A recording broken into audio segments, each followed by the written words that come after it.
তওবা করবা। ও মায়েরা, আমরা দেখা যায় নামাজ ঠিক টাইমে পড়তে পারি না। নামাজ ঠিক টাইমে পড়লেও অনেক মা বোনেরা আছে নামাজ পড়ি না। অনেক মা বোনেরা আছে আমরা পর্দা করতে জানি না, পর্দা করিও না। পর্দার কথা আমাদেরকে বারবার বলার পর আমরা পর্দার প্রতি গুরুত্ব নাই।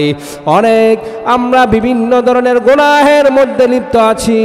এজন্য আল্লাহ তাআলা বান্দাদেরকে ডাকেন, হে বান্দা বান্দি, তোমরা গুনাহ করে ফেলেছ। গুনাহ করার পরে যদি তুমি নিজেকে মনে করো না না না, আমি জীবনে এত গুনাহ করেছি, আমার আল্লাহ আমাকে ক্ষমা করবে না, এরকম যে বান্দাগুলো ধারণা করে, সেই বান্দাগুলোর জন্য আল্লাহ তাআলা আল্লাহর বাণী শোনায়া দেন। قل يا عبادي الذين أسرفوا على أنفسهم لا تقنطوا من رحمة الله। হে বান্দা বান্দিরা, আমার রহমত থেকে তোমরা নৈরাশ হয়ো না। আল্লাহ তাআলা কত দয়ার মালিক, আল্লাহ তাআলা কত দয়ার মালিক। বান্দা, আমি গুনাহ করতে করতে আমার জীবনের মধ্যে একটা নেক আমল নাই। মানুষকে আমি গুনাহের জন্য উৎসাহিত করি, মানুষকে আমি নেকের দিকে উৎসাহিত করি না। অনেক মায়ের সন্তানেরা এমনও আছে, যে মায়ের সন্তানেরা এমনও আছে যারা মানুষদেরকে গুনাহের দিকে আকৃষ্ট করে। আর অনেক মায়ের সন্তানেরা এমন আছে যারা মানুষদেরকে গুনাহ থেকে বাঁচানোর জন্য চায়, যারা মানুষদেরকে দিনের দাওয়াত দেয়, যারা মানুষদেরকে অশ্লীলতা থেকে বাঁচানোর জন্য বলে। ও পর্দার আড়ালের মা, তুমি একবার চিন্তা করে দেখো না, তোমার সন্তানগুলো কোন কাজে লিপ্ত? তোমার সন্তানটা কি মানুষদেরকে গুনাহের দিকে আকৃষ্ট করে? না, তোমার সন্তানেরা মানুষদেরকে গুনাহ করা না করার জন্য আহ্বান করে। যে মহান রব্বুল আলামিন আমাদেরকে মায়া করে, দয়া করে, মোহাব্বত করে পর্দার সাথে বয়ান শোনার সুব্যবস্থা করে দিয়েছেন, সেজন্য আমরা সকলে আস্তে আওয়াজে বলে আলহামদুলিল্লাহ। সম্মানিত মা ও বোনেরা, আজকে করিমপুর ফরাজি বাড়ি সমাজের উদ্যোগে ও মরহুমদের রুহের মাগফিরাত কামনায় 20তম বার্ষিকী ওয়াজ মাহফিল। এই ওয়াজ মাহফিলে আসলে আমরা তো আল্লাহ পাক রব্বুল আলামিন পুরুষদেরকে যেরকম মর্যাদাশীল বানিয়েছেন, পুরুষদের উপর নারীদেরকে আল্লাহ তাআলা প্রাধান্য দিয়েছেন। সেই হিসাবে আল্লাহ পাক রব্বুল আলামিনের সেই কথা অনুযায়ী আমাদের মা বোনদেরকে নসিহত শুনতে হবে এবং নসিহত অনুযায়ী আমাদের জীবনকে গঠন করতে হবে। যে জীবনে নসিহত শোনে না, নসিহতকে কাজে লাগায় না, সে এই পৃথিবীর মধ্যে অপদস্থ, লাঞ্ছিত আর বঞ্চিত অবস্থায় থাকবে এবং আখেরাতের মধ্যেও সে এমন এক হতাশাগ্রস্ত অবস্থায় থাকবে, তার পাশে কেউ থাকবে না। এজন্য নসিহত আমাদেরকে শুনতে হবে কোরআন ও হাদিস থেকে। সহিহ নসিহতগুলো শুনে আমাদের জীবনের মধ্যে পরিবর্তন আনতে হবে।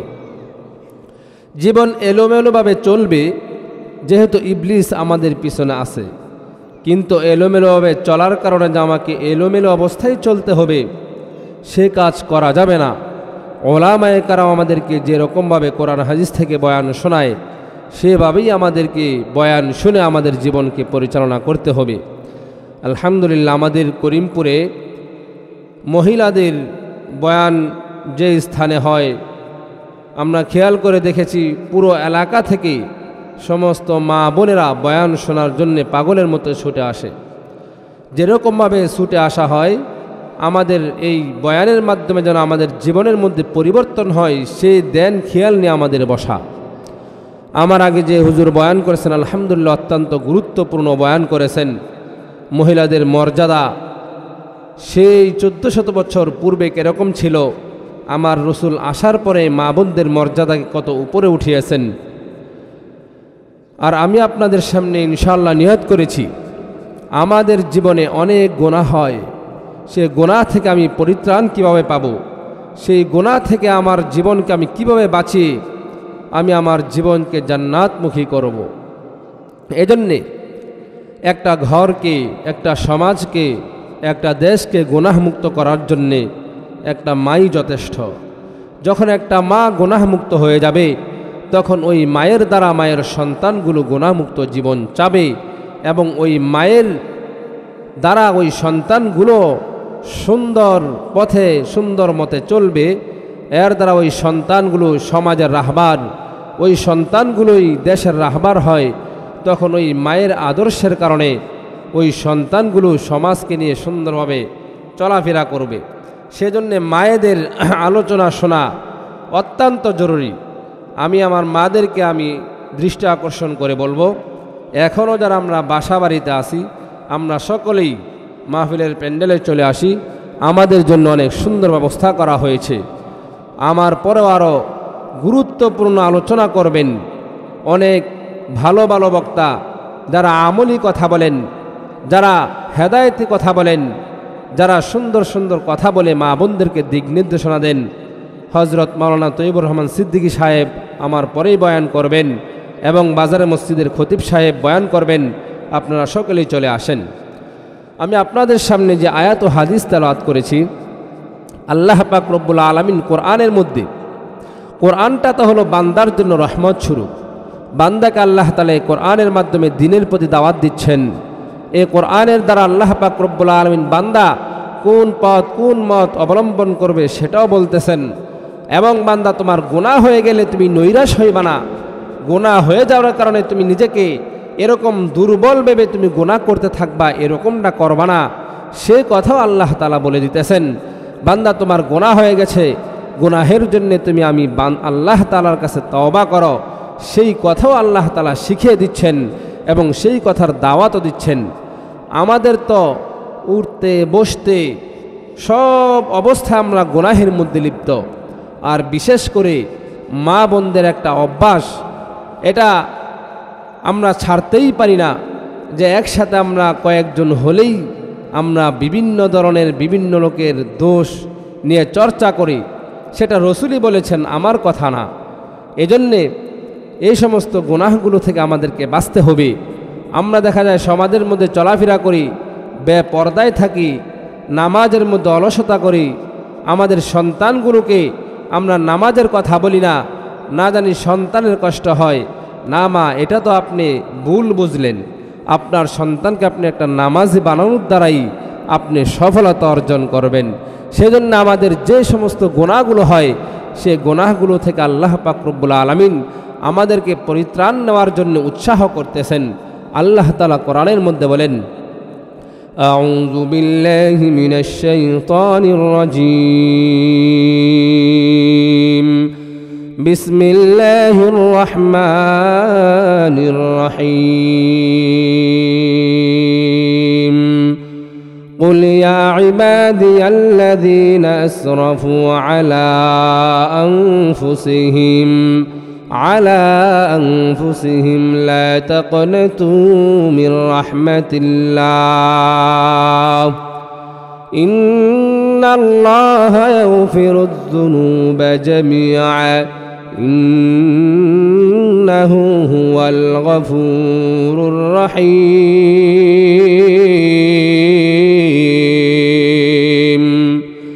মহান আল্লাহ পাক রব্বুল আলামিন দুনিয়ার মানুষদেরকে জানা দেন, ও আমার বান্দা বান্দিরা, তোমরা মনোযোগ দিয়ে শোনো। তোমরা দুনিয়ার মধ্যে চলাফেরা করার ক্ষেত্রে তোমরা বিভিন্ন ধরনের গুনাহের মধ্যে লিপ্ত হয়ে যাইবা। যেহেতু মিস্টার ইবলিস আমার সাথে সে বলেছে আমার বান্দা বান্দিদেরকে সে জাহান্নামে ঢুকানোর জন্য চেষ্টা করবে, সেজন্য ইবলিস আমাদের পিছনে লেগেই আছে। আর আল্লাহ পাক রব্বুল আলামিন বান্দা বান্দির প্রতি কত মুহাব্বত আর কত দয়া। ও পর্দার আড়ালের মা, ভালো করে শোনো, মনোযোগের সাথে শোনো। আল্লাহ পাক রব্বুল আলামিন আমাকে আপনাকে কতটুকুন ভালোবাসেন। আল্লাহ পাক রব্বুল আলামিন যদি আমাকে চাইতেন, আমার একটা গুনাহের কারণে আল্লাহ তাআলা আমাকে ধ্বংস করে দিতে পারতেন, কিন্তু না না, আমি দৈনিক শত শত হাজার হাজার গুনাহের মধ্যে লিপ্ত, আমি আল্লাহ তাআলার কত নাফরমানির মধ্যে লিপ্ত, তারপর আল্লাহ পাক রব্বুল আলামিন আমার প্রতি কোনো রকম রাগান্বিত না হয়ে আল্লাহ তাআলা আমাকে উৎসাহ দিতেছেন। ও পর্দার আড়ালের মা, আল্লাহ তাআলা এক জায়গায় বলেন, ইয়া আইয়ুহাল্লাযীনা আমানু তুবু ইলাল্লাহ। আল্লাহ তাআলা ঈমানদারদেরকে ডেকে ডেকে বলতেছেন, হে ঈমানদাররা, তোমরা তওবা করো, আমার কাছে তওবা করো। কিসের তওবা করবা? ও মায়েরা, আমরা দেখা যায় নামাজ ঠিক টাইমে পড়তে পারি না। নামাজ ঠিক টাইমে পড়লেও অনেক মা বোনেরা আছে নামাজ পড়ি না। অনেক মা বোনেরা আছে আমরা পর্দা করতে জানি না, পর্দা করিও না। পর্দার কথা আমাদেরকে বারবার বলার পর আমরা পর্দার প্রতি গুরুত্ব নাই। অনেক আমরা বিভিন্ন ধরনের গুনাহের মধ্যে লিপ্ত আছি। এজন্য আল্লাহ তাআলা বান্দাদেরকে ডাকেন, হে বান্দা বান্দি, তোমরা গুনাহ করে ফেলেছ। গুনাহ করার পরে যদি তুমি নিজেকে মনে করো, না না না, আমি জীবনে এত গুনাহ করেছি, আমার আল্লাহ আমাকে ক্ষমা করবে না, এরকম যে বান্দাগুলো ধারণা করে, সেই বান্দাগুলোর জন্য আল্লাহ তাআলা আল্লাহর বাণী শোনায়া দেন। قل يا عبادي الذين أسرفوا على أنفسهم لا تقنطوا من رحمة الله। হে বান্দা বান্দিরা, আমার রহমত থেকে তোমরা নৈরাশ হয়ো না। আল্লাহ তাআলা কত দয়ার মালিক, আল্লাহ তাআলা কত দয়ার মালিক। বান্দা, আমি গুনাহ করতে করতে আমার জীবনের মধ্যে একটা নেক আমল নাই। মানুষকে আমি গুনাহের জন্য উৎসাহিত করি, মানুষকে আমি নেকের দিকে উৎসাহিত করি না। অনেক মায়ের সন্তানেরা এমনও আছে, যে মায়ের সন্তানেরা এমনও আছে যারা মানুষদেরকে গুনাহের দিকে আকৃষ্ট করে। আর অনেক মায়ের সন্তানেরা এমন আছে যারা মানুষদেরকে গুনাহ থেকে বাঁচানোর জন্য চায়, যারা মানুষদেরকে দিনের দাওয়াত দেয়, যারা মানুষদেরকে অশ্লীলতা থেকে বাঁচানোর জন্য বলে। ও পর্দার আড়ালের মা, তুমি একবার চিন্তা করে দেখো না, তোমার সন্তানগুলো কোন কাজে লিপ্ত? তোমার সন্তানটাকে মানুষদেরকে গুনাহের দিকে আকৃষ্ট করে না, তোমার সন্তানেরা মানুষদেরকে গুনাহ করা না করার জন্য আহ্বান করে। যে মায়ের সন্তানটা মানুষদেরকে গুনাহ থেকে বাঁচার জন্য ডাকে, ওই মায়ের কপালটা কতই না ভালো। ও মা, তুমিও যদি চাও তোমার সন্তানটা মানুষদেরকে হেদায়েতের বয়ান করুক, তুমিও যদি চাও তোমার সন্তানটা মানুষদেরকে নামাজের দিকে ডাকুক, তুমিও যদি চাও তোমার সন্তানটা মানুষদেরকে অশ্লীলতা থেকে ফিরায়া মানুষদেরকে দিনের পথে ডাকবে, তাহলে তুমি মা আগে নিজে আমলি হতে হবে। তুমি মা আগে গুনাহগুলো ছাড়তে হবে। তুমি মা ওই সন্তানের জন্য দোয়া করতে হবে। তুমি মা ওই সন্তানের পিছনে খেয়াল রাখা লাগবে। এজন্য যে মা সন্তানের প্রতি খেয়াল রাখবে যেন আমার সন্তান গুনাহ না করে এবং আমার সন্তানের দ্বারা সমাজের মধ্যে কোনো গুনাহ না হয়, কোনো অশ্লীলতা না হয়, কোনো রকম মানুষ কষ্ট না পায়, মানুষের উপর জুলুম না হয়, একটা মায়ের দ্বারা এটা অবশ্যই সম্ভব। যদি মা চেষ্টা করে যে আমার সন্তানটা এলাকার মধ্যে সুনামধন্য একটা সন্তান হবে, আমার সন্তানের দ্বারা শত শত মানুষ হেদায়েতের পথে আসবে, ওই মায়ের দ্বারা সম্ভব। কিন্তু আমাদের অবস্থাটা কি? আমরা কি করি যে আমার সন্তানকে আমি দিনের জন্য আমি দিনের কথা বলতে রাজি হই না, আমার সন্তানকে আমি নামাজে পাঠানোর জন্য রাজি হই না। একবার সন্তানকে বললাম, সন্তান যাও নামাজে যাও, সন্তান যায় না। দ্বিতীয়বার আর আমার বলার সুযোগ নাই, আমি আর বলতেও চাই না। ও মা, না না, তোমার সন্তানটাকে তুমি নামাজি বানানোর জন্য তোমার যত কৌশল অবলম্বন করার দরকার, প্রত্যেকটা কৌশল তোমার অবলম্বন করা লাগবে। যদি তোমার সন্তানটাকে তুমি নেক সন্তান হিসেবে কবুল করতে পারো, তোমার সন্তানটাকে যদি তুমি একটা আমুলি সন্তান বানাইতে পারো, ও মা তুমি দুনিয়ার মধ্যে গুনাহ করতে করতে জীবন কাটাইলা, আল্লাহ তাআলা তোমাকে 60 বছর 70 বছর হায়াত দিলেন, আল্লাহ তাআলা তো আপনাকে 80 বছর পর্যন্ত হায়াত দিলেন, আল্লাহ তাআলা একদিনও তোমাকে বলে নাই ও বান্দা বান্দিরা তোমরা কিন্তু অনেক গুনাহ করতে করতে এমন অবস্থায় চলে গেছো, তোমাদেরকে আমি হালাক করে দিলাম। বরং আল্লাহ তাআলা আমাদেরকে ডেকে ডেকে বলেন, বান্দা তুমি গুনাহ করে ফেলেছ, আমি চাইলে তোমার গুনাহের কারণে তোমার উপর থেকে আমার রহমতের হাতটাকে উঠায় নিতে পারতাম, আমি চাইলে তোমার জন্য দুনিয়ার আলো বাতাসকে বন্ধ করে দিতে পারতাম। ও পর্দার আড়ালের মা।